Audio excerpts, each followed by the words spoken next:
Welcome to another episode of Esoteric Hollywood.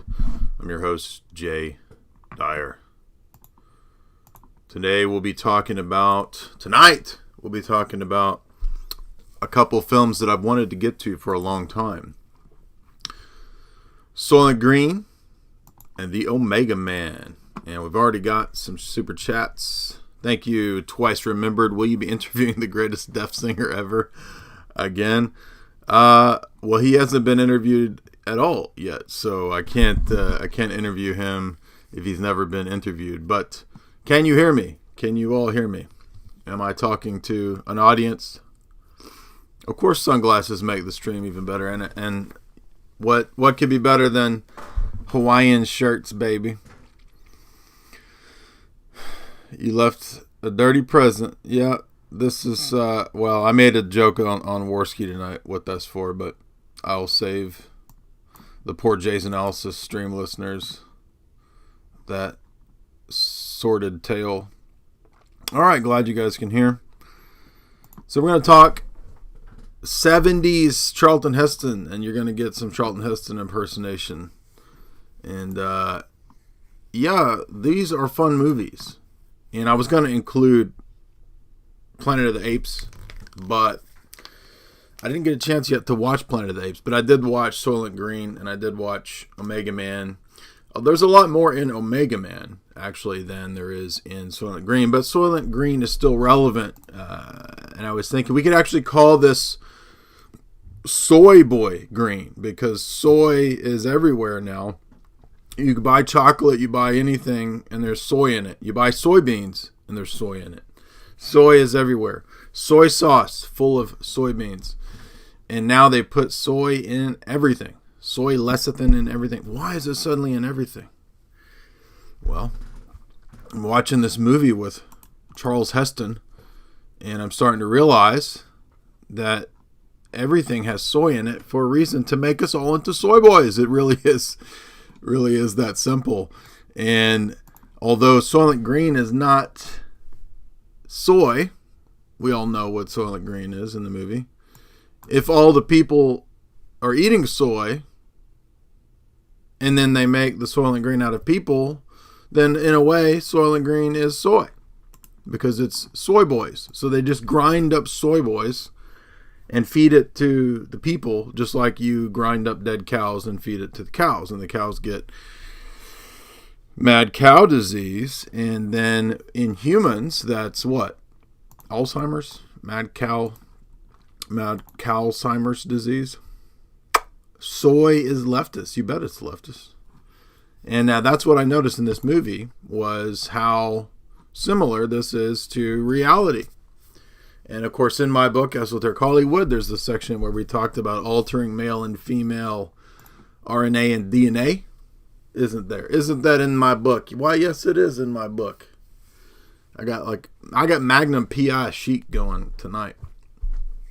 And this mustache was getting made fun of, but that's okay because this is like, I shaved my whole face like 15 minutes ago, and this has already grown back in like the last 15 minutes.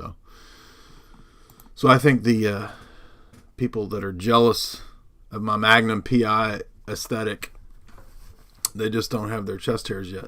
Their chest hairs and their testicles have not dropped yet. So we will pity them, but that's okay. Lady Fairfax, have you considered watching Zardoz? Read my book. There's a whole chapter on Zardoz. Boom, catch up. You in the back of the class, Lady Fairfax, you need to come up to the front, become the teacher's pet, and stop goofing off in the back of class. You would already know that Esoteric Hollywood has a chapter on Zardoz. Now, so Charles Heston has a coffin-sized apartment with his Jewish roommate, who's a revolutionary and wears a revolutionary beanie. What are those hats called? What are the revolutionary beanies called? Somebody remind me. What's the revolutionary beanie hat?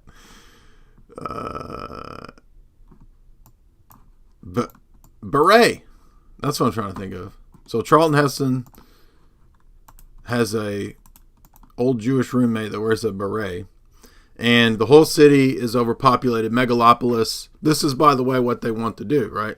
So they're going to force everybody into the megacities, the smart cities. It'll be overpopulated. There'll be poop everywhere, and you'll be walking around dead carcasses and into your smart apartment, walking over all the dead bodies. And this is what we're supposed to think it looks like. Let's see if we can get this picture up here. Make this a little more relevant to today. So you live in a giant trash bin, a giant dump. Everybody lives in a dump. And so the overpopulation is easy to sell because you live in a damn dump. You can't have that many people living together. So then here comes the Soros. George Soros brings his food trucks, and the Soros food trucks dump the Soylent Green for everybody in the smart city. This is Neom, the big smart city in the future. And the George Soros is going to drop all of the soy food, soy pellets, to the soy rabbits in the audience. And they're all going to be soy boys. And this is all predicted in Soylent Green. Now, I'm not going to go over the plot too much, but what is interesting is at the beginning of the movie, I mean, everybody knows the plot. It's a really simple plot, too. They have euthanasia, right? So they murder the old people. The old Jewish guy has to go, be incinerated, kind of like in Logan's Run. And then you see, of course, the year is 2022. The place, New York City, population 40 million. What? So giant, mega smart city. Everybody's packed in like sardines, or should I say soydeans, because everybody is soyed out. And make a long story short, we all know what happens. Everybody finds out that they're just grinding up people. And Soylent Green, the miracle food, which is supposed to feed the starving population. So you kind of have this Monsanto kind of big pharma element to it, which is, we could point that out. So giant, not factory. What am I trying to say?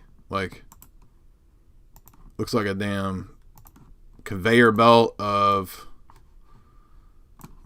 what am I trying to say? A conveyor belt of factory food, fake factory food coming at you. Where's Charlton? There we go. Charles Heston on the conveyor belt.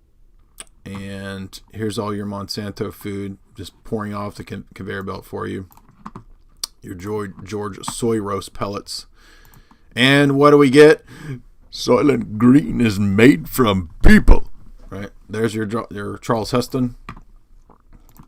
And we find out it's made from people. Now, I think that they're probably already in the GMO. There's no telling what they put in these GMOs. And in fact, in some of the vaccines, there was the story of they were using aborted fetal tissue. And in Pepsi was using the company that gets their flavoring from stem cells. So aborted stem cell used in Pepsi flavoring. So you might as well already be living in Soylent Green. Here it is, right? So, smart city, fake food, everything Bertrand Russell said would be the case. It's all there. Now, the other thing this movie has, which is bogus, is the whole idea that, there's just too many people. There's too many people. What are we going to do? It's overpopulated. And that's because we are given the impression that we are overpopulated because of these ridiculous megalopolises. The megalopolises give people the impression that there's not enough room on the earth for the people. Yeah, there's actually a giant earth that we live on with giant swaths of land everywhere. But that is all going to be owned by the elite. And you're supposed to be in the Soylent Green city. Now, so that's my take on Soylent Green. Again, the euthanasia state at the end. Don't forget that. They've got euthanasia.